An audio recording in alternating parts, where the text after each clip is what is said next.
Hey, welcome everybody. As you can see, I got a little bit of a small little project you need to do here.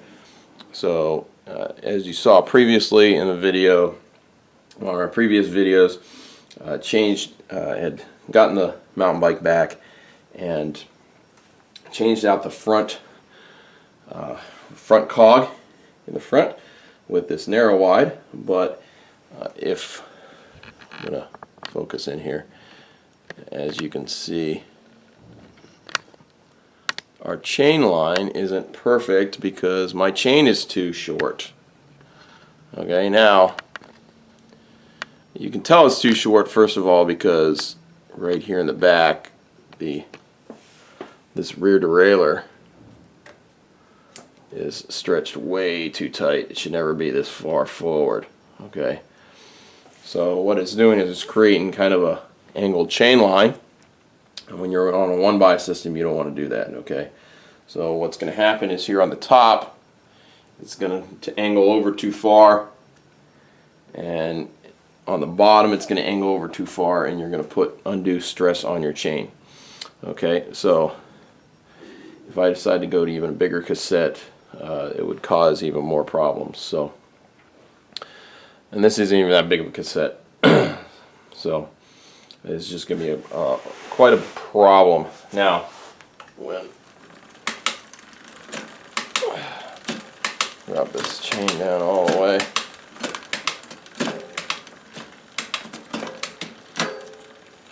as you can see here, that's the spot where this is at when it's all the way down on the 11th tooth gear, and I want it to be more back like this. It doesn't need to be completely angled this way, but that's just too short. Now, part of the reason is because we have this MRP chain guide, but that still shouldn't affect it that much. It only should it only angles it just a little bit. So even if I release this from this MRP chain guide, let's see here, right there, see that, and then it changed it a lot. Changed it a little bit. See that? So that's still, if I go all the way up,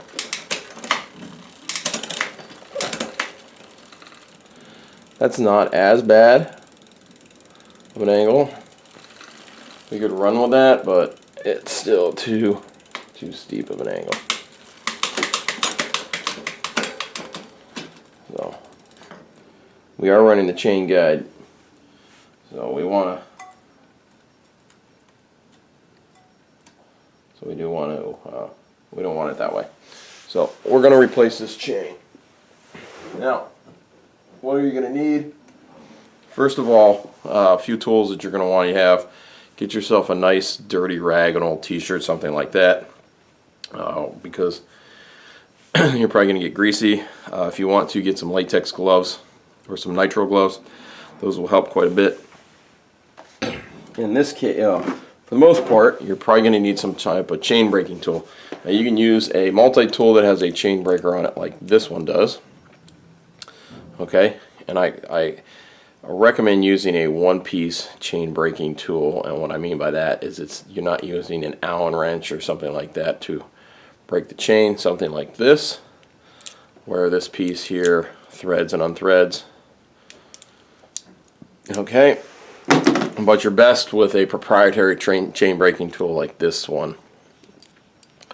This guy's from our Spin Doctor toolkit. So it's a good heavy quality. You get one that's part tool. Chain breakers don't have to be extremely expensive, but you want one that has maybe a couple extra pins or links on it. And as you can see here, we have an extra punch piece here for the chain itself. Okay, for the breaker tool itself. Okay, now on this one is, let's see here. We're going to get right to here. Right to this portion right here. I'm going to zoom in.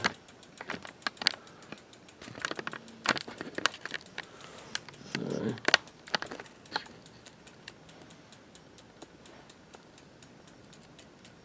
we have a removable link right there. So we don't need to really break the chain. We're just going to pull that link off. Okay, and this is a SRAM chain. Oops, sorry. So the nice thing is with SRAM chains is the removable links are reusable. Also, if you get a Whipperman chain, they are reusable as well. Shimano chains, their quick link is not reusable. In fact, it very specifically says do not reuse it. So when I put this Shimano chain, when I do use this sorry, Dura-Ace chain for my road bike, I'm not going to use the quick link that comes with it. I'll save the quick link for an emergency. Okay, so we have ourselves here. This isn't the most expensive SRAM chain. This is a PC 1070. So what they do is they go by performance chain. Okay, that's what that means.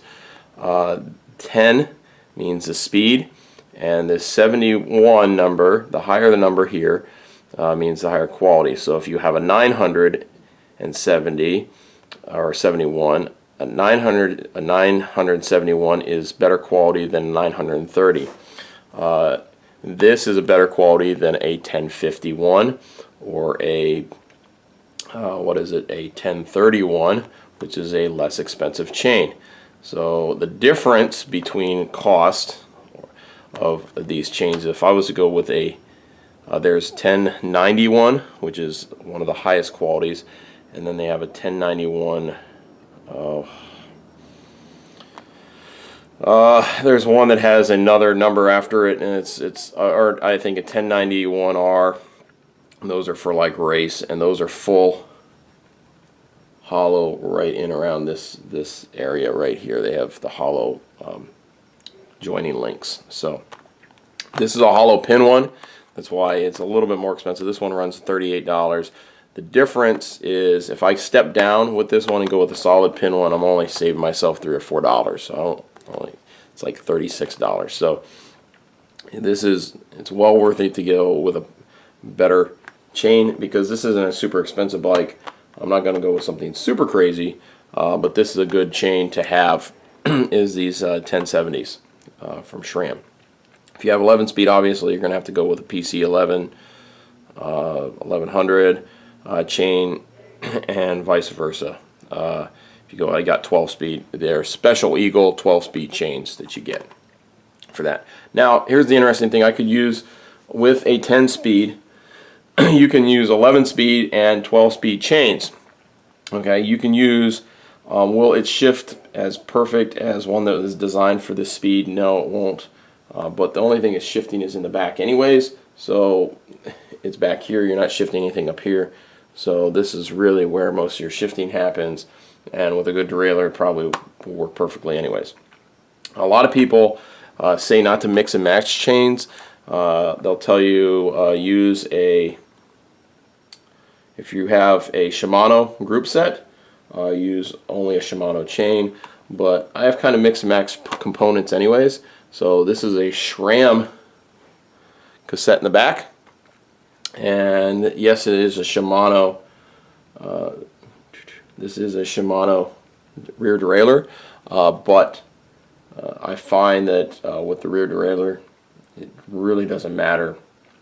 I match up the cassette with the chain.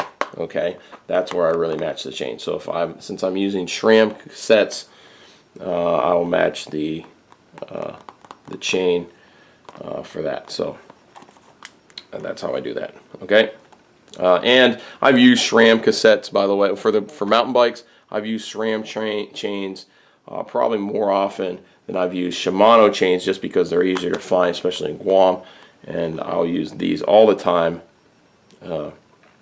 over the Shimano chains for the mountain bike. Okay, so first thing we want to do, a couple other things that you want is you can make one of these with a little coat hanger, but I use this guy here, which cost me a couple bucks. And then what we want is we do want this quick link tool as well. You don't have to use a quick link tool to install the chain, but when you're taking it off, because you you're not going to break this this quick link here without one of these. So if you use quick links all the time, get yourself a quick link tool. This one's a Park tool, MLP 12 or 1.2, sorry. And it's just a very basic, kind of like a spanner type of tool. So one of the first things we want to do is we want to, like I said, take it off the chain guide. It'll make it a little bit easier to do. Release your clutch in the back if you have a clutch mech. If you don't, it's going to make it near impossible to be able to pull on your rear mech. So release that to make this easier to access. And then you want to go where your quick link is. You want to put this in here and where the chain is on the rollers, and then you want to push forward or pull on them, and that's going to break the link. Just allow the plates to flip backwards, and then you can open it up like that. Now before, on this one, if you were going to just work on the chain like you needed to take links out or something like that, you would want to, you could leave this in like so and then break the chain, or then at this time put in this one. But since we're removing this chain, we're going to be putting it in our box here and keeping it for later use. We don't really care about that. So first thing I'm going to do before I remove this, because I want to put it right in the box, is I'm going to cut open this one and take their chain out. So give me 1 second here.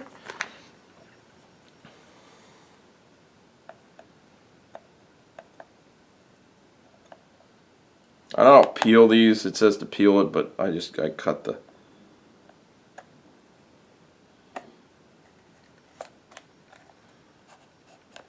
I just cut the seal.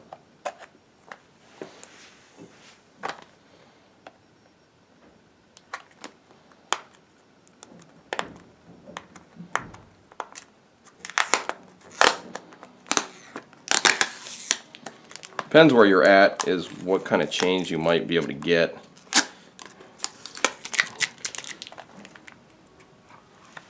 So I love SRAM because you get these cases and you can put your old chain in there if your old chain isn't in bad shape. If you just sometimes what I'll do is I'll run 3 or 4 different chains on the same bike, and that way I can have one cleaned and ready to go. I'll put a new chain on, or I have a better chain that I use just for racing. So the nice thing is with the SRAMs as well, they all come, even with the cheapest ones, they come with a quick link. So I'm going to take this guy, I'm going to take, and they pre-wax their chains as well. So that's the other thing about SRAM. SRAM actually uses like wax and oil, and you can feel it on there. So some people are like, well, you don't ever need to lube this. Some people are like, no, you must absolutely lube the chain prior to installing it, but you really don't with SRAM because they pre-lube theirs. After about 300 kilometers, you do want to re-wax or lube this, but the nice thing is it's all ready to go. You could re-wax this in a hot wax bath, but it's really no need to do that. So I'm going to take the chain out like so, and I'm going to lay it out with your quick links. And there's your quick links right there. The other thing you get is you get a manual. Does talk about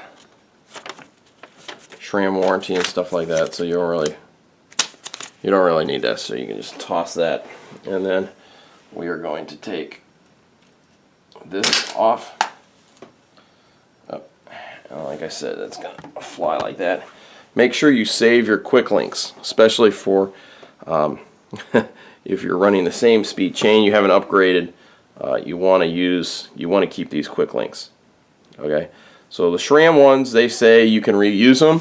I don't know how many times you can reuse them, but like some quick links, when you pop them in place, it's almost like a rivet, and it isn't reusable. Now, I've reused the Shimano ones, the Shimano quick links before, and never really had a problem with it, but they tell you you're not supposed to. So I'm not saying you can't, you got to be careful if you do. There's a chance, especially if you're using it as a race,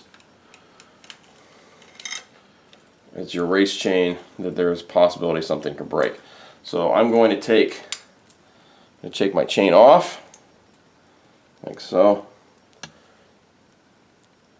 and then I'm going to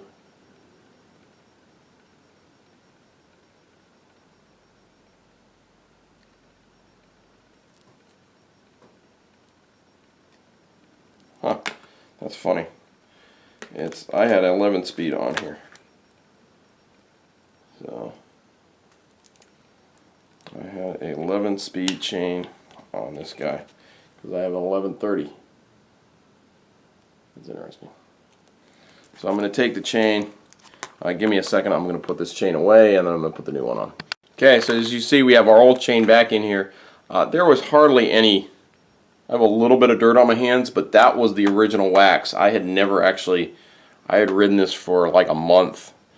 Like I said, I just broke it too short when I did it. So this was the original chain when I had changed and turned over to this cassette. So I'm not going to really do much with this other than I'm going to clean the rear jockey wheels a little bit. Let's see here. Get up to this point like this. Put that chain down. I'm going to come over here and pull down these rear, because I like the jockey wheels collect a lot of dirt, being the fact that they're plastic. So now that I have the chain off, I can come and get in here with these jockey wheels and get any of the dirt that collects on that spot right in there. That's, like I said, that's where most of the dirt collects, is on the jockey wheels. It's mostly on the tips of the jockey wheels. Because they're plastic, they pick up a little bit more dirt, and the fact is you're not going to wax your jockey wheels. Now, I normally order different aftermarket jockey wheels for my rear mechs, and what I tend to do is I will actually wax those so that it prevents them from picking up extra dirt. But I haven't done this for this one. These jockey wheels on the XT and the XTR tend to be better than what you get with the other ones, because it's the equivalent of like an Ultegra mech. So get in there, clean that.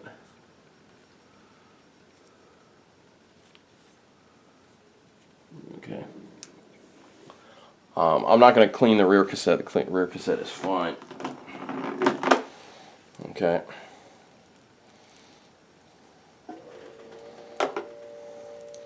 And this is pre-waxed. So here's how we're going to start off, and you'll see how we run this. So I'm going to take the chain, I'm going to run it over the front like so,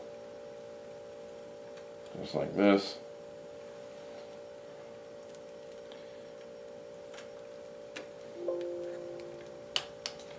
And then I'm going to run it over the back like this. And I'm just going to get it laid out.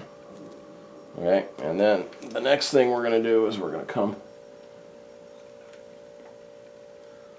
through the back like so, because we want to come back and around this rear jockey wheel back here, and the top jockey wheel.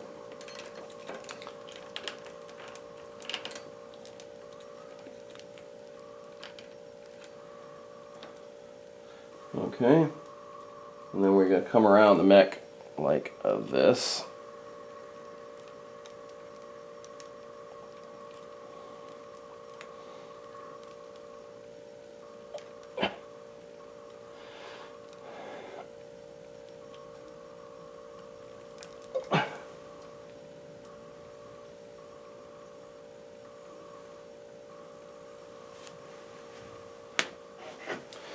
Now we missed a spot. We have to. Sorry. There is a cage piece here.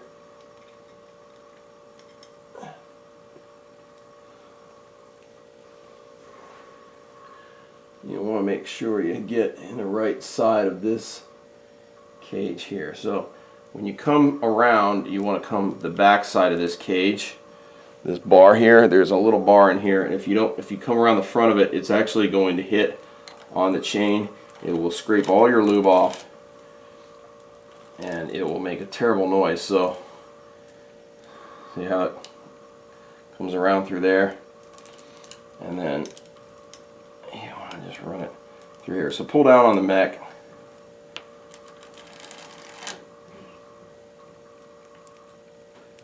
Just like so.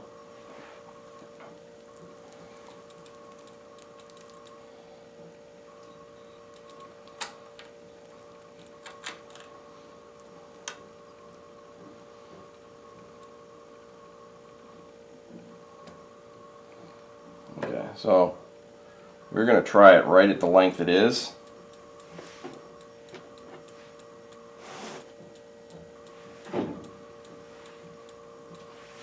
So now at this point we're going to grab our removable link. I wipe it off a little bit because you don't want anything on there extra. So you don't want any hairs or anything in there, because that will actually wear on the removable link quicker than anything. And as you can see, the outer plates are off on this set of rollers. You're going to put that removable link in like so on one side. The same thing is for this side right here. The plate looks the same. So we're going to put that removable link on the other side. Okay.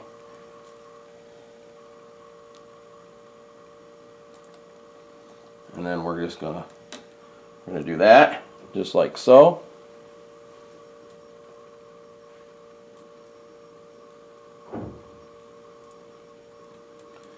In reality, I could probably take out one link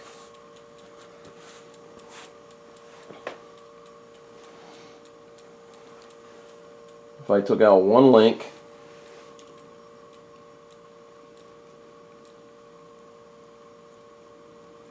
we'll put that right there. But I want to see how this works first. And so you now take your removable link tool and you put it right where the link is, and this time instead of pulling in, you're going to pull out and you're going to hear a snap.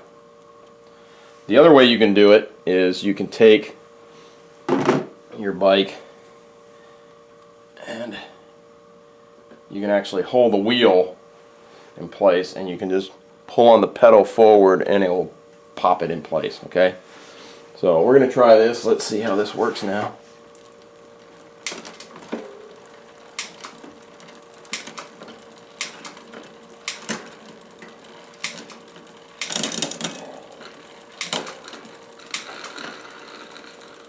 Okay, now some people want this to be a little bit more forward like this, but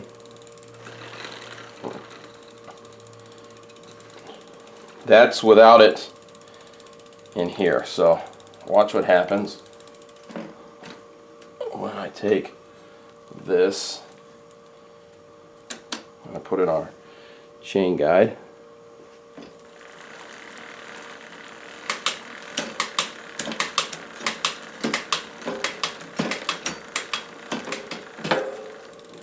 So you see how it pulled this a little bit farther out. It's not as back up as far. That's kind of the spot you really want it, is right there. Put your clutch back on, and that's the right size chain. So could feasibly, yes. If you notice, the reason why this isn't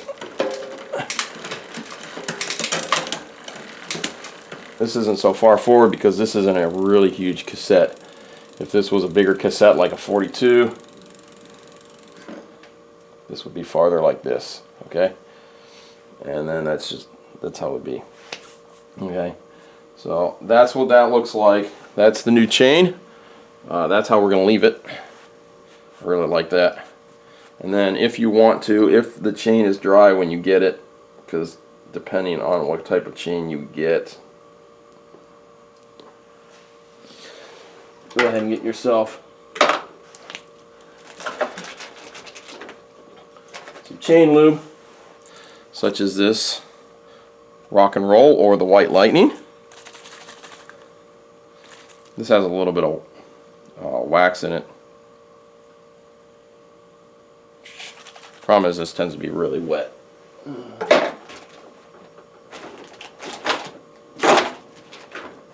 So I prefer White Lightning because it gets on there, it sticks to the chain, and then it dries. Okay? If you go with your Epic Ride, your Clean Ride is extremely dry. So Clean Ride is a wax based, and it stays sticky like this on there. Okay? So I use the Epic Ride because it's the middle one. You just shake it up.